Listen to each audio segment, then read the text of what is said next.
Hello, Dreamcatchers, and welcome to another exciting day in the Writer's Haven. I am your host, Helena, and I am here today excited to be back in studio and share some great insights on the art of writing and to chat with very, very talented guests who are here to inspire and enlighten you on your writer's journey. But today in studio is author Leslie Green. She has just released her new book, God Doesn't Make Mistakes. Let me grab it for you. Learning how our missteps fit into his perfect plan. And like most books that center around inspiring us to stay on course as we walk in purpose, I'm particularly intrigued with how Leslie went about the journey of writing this book.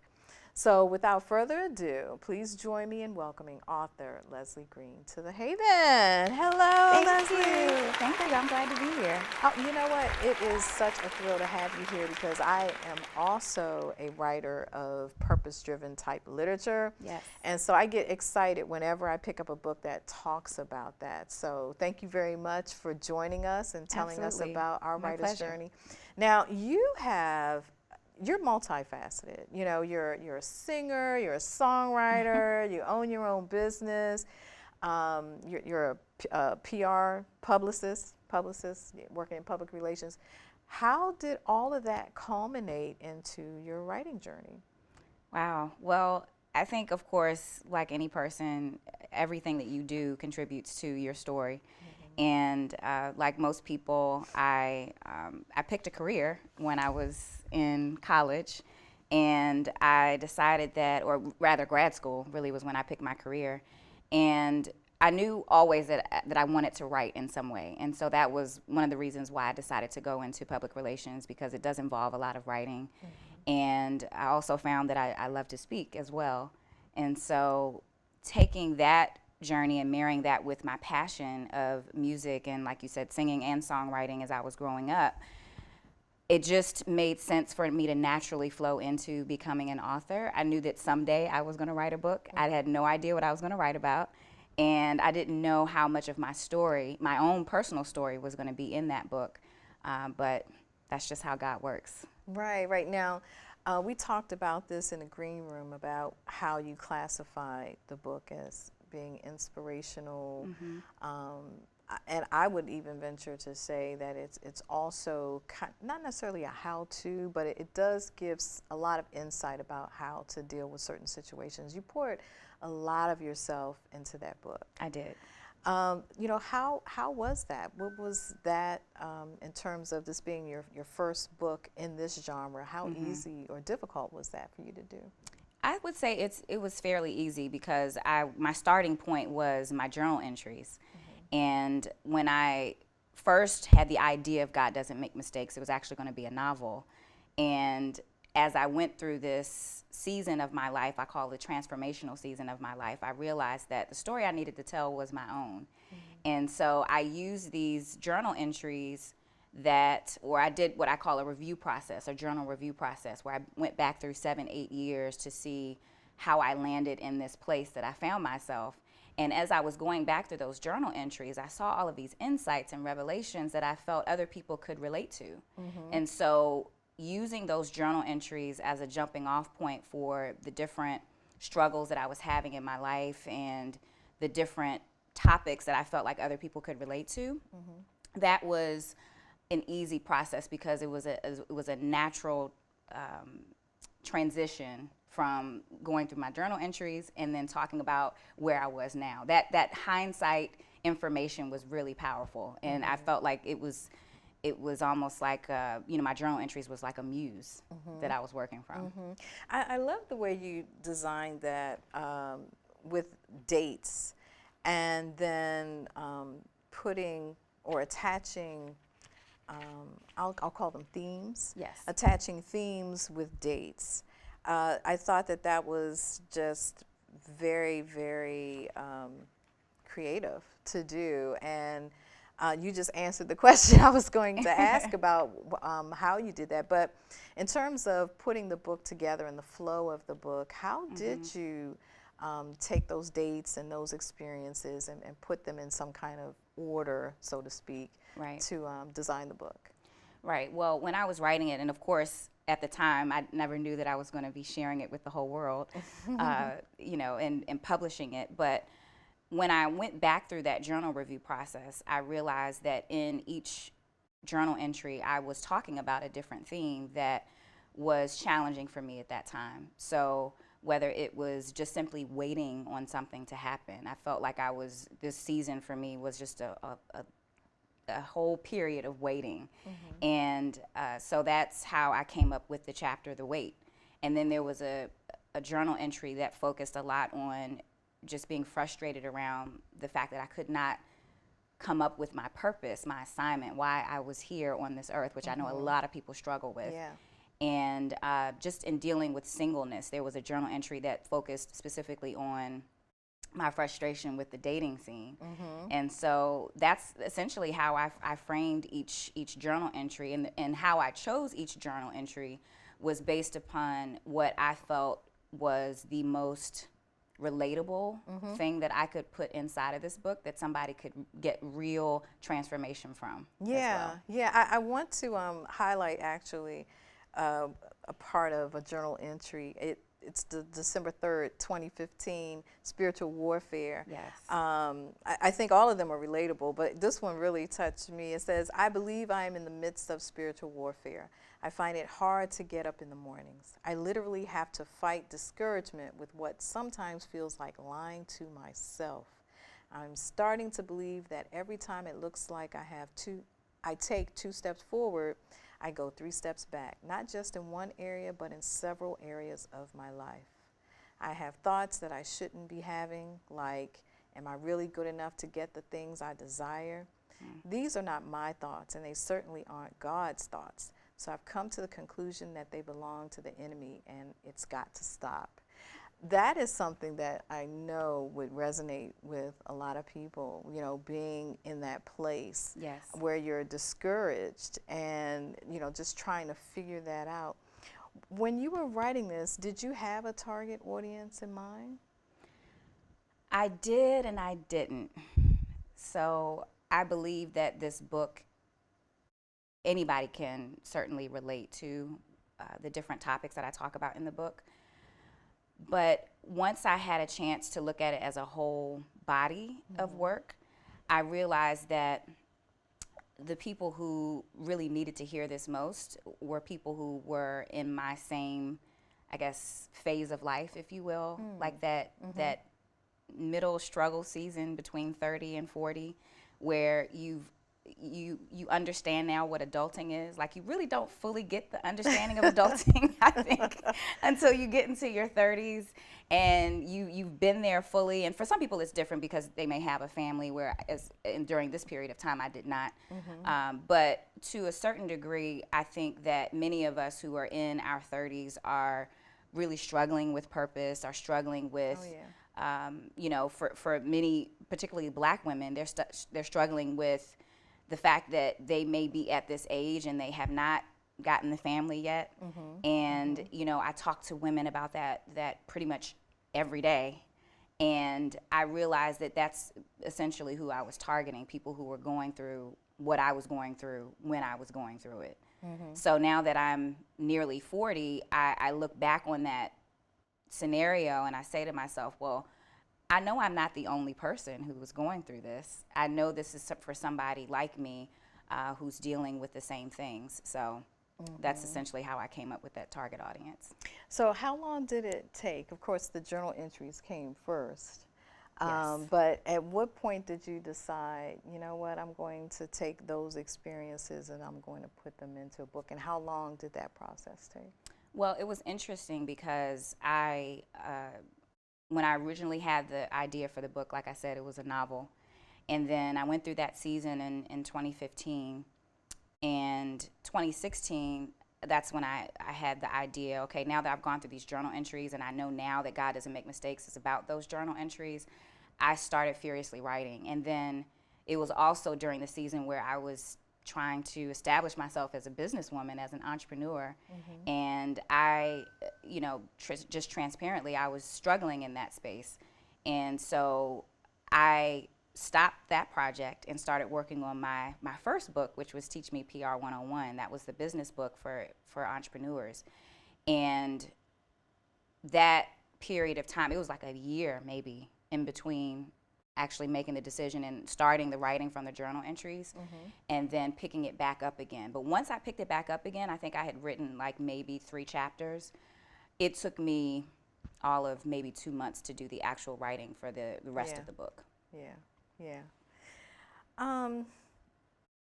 What were some of the challenges that you faced in writing and then also in publishing? Right.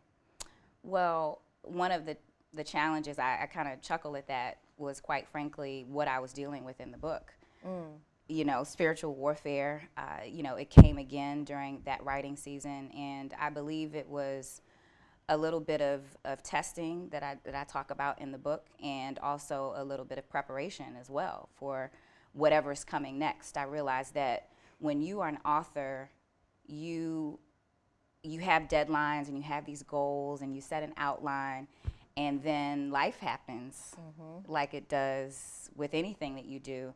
And you have to use what that is. I believe as an author, you have to use what it is that you're going through as motivation and as fuel to finish that project. And that's what I did. It was challenging, but I sort of took my own advice, so to speak, and realized what it was, and you know, called out what was happening at the time, particularly that chapter you talked about in spiritual warfare. And I pushed through. I also had a huge accountability group of people. I didn't call them that at the time, but that's what they were, because they were encouraging me by asking me, okay, what's happening with the book? How many chapters have you written? When is it coming out? And that fueled me, that kept me going and motivated me to stay on track. So that was the challenge in the writing process. In the publishing process, I really didn't have a lot of challenges there. I was grateful to work with what I call a hybrid publisher, where they had a lot of things laid out for me that I didn't have when I went through my first book. And there were certain things that they walked me through and they actually did for me, so I could focus on how I was going to present myself and present the book once it got published. So I had a pretty well, I can't say completely challenge-free, but it was a pretty smooth process for me as far as the publishing is concerned. The first book, was that self-published? That was self-published through Amazon. Okay. And at the time, I don't know what it's called now. I think it has something with the initials KDI, but at the time it was called CreateSpace. And I went directly through them. I did have someone who had gone through it before who was giving me advice on what to do, but I didn't have someone who was managing the whole process like I did with the second book.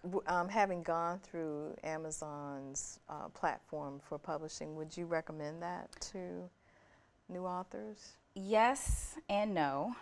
I would, from the standpoint that it does really give you a sense of accomplishment that you have done this whole publishing process on your own, so to speak. I would recommend that you have someone walking you through it who's done it before, because there are a lot of things that you can miss.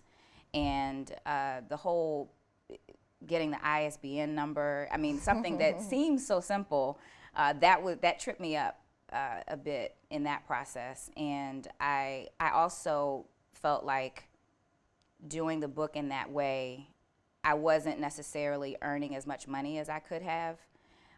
Where now when I sell the book on my own, or you know, when I'm in an environment at a trade show or you know, at a certain event, that I've purchased these books from the printer directly, and now I can just sell it outright. So you know, I think there are pros and cons to each side of the publishing process. I do believe that there are opportunities for people doing the publishing process that way. And, you know, like I said before, it gives you a sense of accomplishment. So, and that's what I got. Okay. So what do you hope the reader will get out of reading your book? What is the main message that you want them to hear and to get? So I want them to really understand, and this was the whole reason for me naming the book God Doesn't Make Mistakes is that I want them to truly understand that God has already written this story out, and he already knows what's going to happen from beginning to end. And I think a lot of times as human beings who make mistakes, we believe that something that we've done in our past can somehow take us off track from what God has for us. Like it's a surprise to him when we make these mistakes. And it's really not. He's factored all of these mistakes, missteps, whatever you want to call them, into this plan already. He knows what you're going to say. He knows what you're going to do. And so it really should take some of the burden that we put on ourselves, take some of that off, and also encourage us to draw closer to God.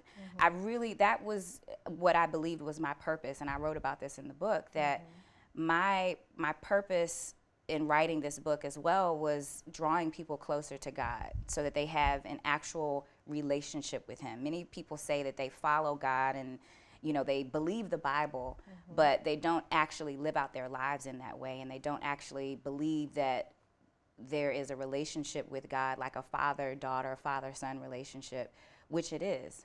And so I hope that the revelations and the ideas that I got in writing this book and sharing it with other people would help them in doing that. Would take that pressure off and also encourage them to actually really know God and know why he asks us to do the things that he asks us to do, and to be obedient to that. So. Okay, so if my memory serves me, the chronology of the journal entries are, it's in order. It is in order. It is in order. Yes. So when you were putting the book together, and you had your theme, so to speak, because you had your journal entry and you were writing to that. Talk to me about that process and how it just really blossomed into how you went about finishing the book. Did you write in order, in chronological order? Did you just kind of skip around different chapters once you established them? What came first? Just that whole process. I would say for the most part, I stayed in chronological order by the chapters. I think the only one that I may have written out of order, which wasn't even really a journal entry, based on a journal entry, was that bonus chapter, which was Sleeping Adam. I realized that I wrote it before I started writing the other chapters because I used some of what I wrote there in a blog. And so it was interesting that, as I said before, some of the things that I was going through or writing about in the book, I was going through at the same time. So that spiritual warfare chapter, I think I wrote that one out of order as well, because I had to go back to that when I realized that I was going through it again. And I said, okay, I realize it for what it is, and now I'm going to just do because for me, when I write, that's a bit of a stress reliever for me, and that's part of the reason why I journal. It's like therapy. It's like therapy, absolutely. So I was writing it out, and I said, okay, this needs to be a part of the book as well. So these new journal entries also became a way for me to fill in the gaps, so to speak, with the old journal entries. Once I gained insight and discernment and wisdom from what I'd gone through 3 years prior, it made sense. Yeah. One of the reasons why I really wanted to have you on the show is because I know for our dream catchers out there who are listening, who are writing nonfiction work, who are writing inspirational work, I want them to understand that there's not a right or wrong way to approach it. That there's no cookie cutter way of doing it. It's kind of a flow that you just allow to happen. Yes. And flow through you and flow out of you. And so the way that you're describing it is exactly what I want them to know and hear about the process. So I thank you. I thank you for honoring your process and allowing it to just flow through you. Some people might get discouraged by it. You know, they might want to focus on this, but their heart and their life is telling them that they need to go over there, and just to be flexible in allowing that to happen. And even with fiction work, you know, it's the same thing. You know, I don't know a lot of people who write linearly when they're writing fiction work, but I know that there are people who do. Yes. And I'm not sure, you know, if that's a challenge for them, if they may not want to kill Mike today, but that's the next thing that's supposed to happen, and you got to struggle through and kill Mike, because that's the very next part of the story. So I thank you very much for that. And a common complaint that I hear from new authors especially is time. Finding the time to sit down and write. How much of a challenge, or was that a challenge for you? It was. It definitely was, especially when two things. One, you have so much going on in your life, as you know, like I said, adulting, that you have these periods, these little segments of time that you've designated to write, and you realize that you may be blocked at that time. And so now you're forcing yourself to write during this 1 hour time period, and nothing's coming out. And so that can be a very frustrating experience. And then on the flip side of that, when you don't have any time necessarily planned out, you can let your life kind of run over your writing and put you in a place where and you know how time goes by super fast, right? So you look and you're 6 months into this year and you realize you haven't written anything for your book. Not a word. Not a peep, right? And so it's like, okay, well, I do have to have some sort of structure. I do have to, you know, put a goal and a timeline in place, but how do you balance that against when you're actually inspired to write? Yeah. So I would say that can be one of the challenges to writing, but one of the ways that I kind of got past that point is when I was telling you about how I was inspired at this point about my purpose. And I think remembering your why, having it in front of you at all times, what it is that you feel like, why you need to get this book out. Remembering your why. Remembering your why. I love that. Yeah, it's critical for you to be motivated. So even during those times when you're tired or you may have a million things going on, you're inspired by that why. It may be 2 o'clock in the morning. It may be you have to sacrifice some of the time that you've set towards something else because that why is so important to you. Yeah, yeah. And that's what helped me get through that process. Right, because there's only going to be 24 hours in a day. Correct. That's all we get. No matter how much we try to manipulate that system, that is the way that it is. So I love in your bio, you say that you left, well, I'm going to use the word a comfortable job. You said a good government job. A GGJ. Yes. GGJ. To branch out and basically follow your passion. Yep. How difficult was it a decision? I know that when you made that decision, it wasn't to be a full-time writer. It was to follow your passion as a professional, as a PR person, as a publicist. But, you know, just as a way to relate it, there are some folks out here that their passion is writing. Sure.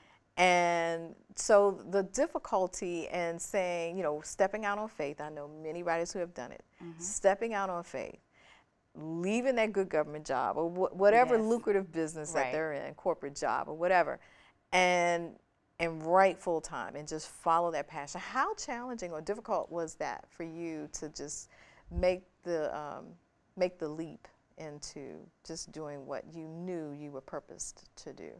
For me, it's a testimony about how when you jump out there, when you take that leap of faith, letting God kind of work out the details for you. I know that's a scary thing to think about, like not having every single piece lined up. But that's also what's gotten me in trouble in the past, too, is like having all of these plans made and then being disappointed when they don't unfold the way I'd like them to. Yeah, but it's trusting and believing that what He's purposed in your heart is where you should put your focus. Yes. and believing that he's got you. That's right. And just taking that leap. That's right. So what's next, Leslie? So what's next for Leslie? So that's a good question, because I do see myself, now that my business is stabilized, I definitely want to hop back out there and start writing songs again. I actually started writing a new song just in the last week, which was, it felt so good for me to do that, because I hadn't actually taken the time to do that in a long time. So I am using this platform of the book that, God Doesn't Make Mistakes, for launching my ministry, which is Golden Life Ministries. And now, as a part of that ministry, I'd like to write some music that inspires people in the same way that I've written this book. So I see myself doing that. I also want to write another book. Okay. And fiction or nonfiction? Or both? I think it's going to be a combination, actually. I've been toying with the idea of having it be a little bit of both, and in somewhat the same way, having maybe a collection of stories inside of this book. But I do want to have a theme, one common theme that's running through it, which is relationships. And that last chapter, that bonus chapter in the book called Sleeping Adam, that was a topic that, I really wanted to explore some more. So I see myself writing another book that just talks about that topic of men and women in the dating scene. Awesome. That sounds exciting. Can't wait to hear more about that. Definitely have to have you come back. Yes, I would when the love songwriting kicks off. I would Whichever love to. one you do, whether it's a Yes. book or it's songwriting, you let me Yes, know, and I for would sure. love to have you back on the show. Dreamcatchers, I'm certain you've enjoyed this episode of our show. Tune in next week when we will highlight the work of playwrights with productions showcased as part of Arena Stage's 2019-2020 lineup of award-winning theater. You don't want to miss it. In case you haven't caught up with seasons 1 through 4, what are you waiting for? Go to our website at www.writershavenshow.com for links on our broadcast and streaming channels. Don't forget to subscribe, and you'll never, ever miss a show. I'll see you next time in the Haven, but until then, catch fire on purpose.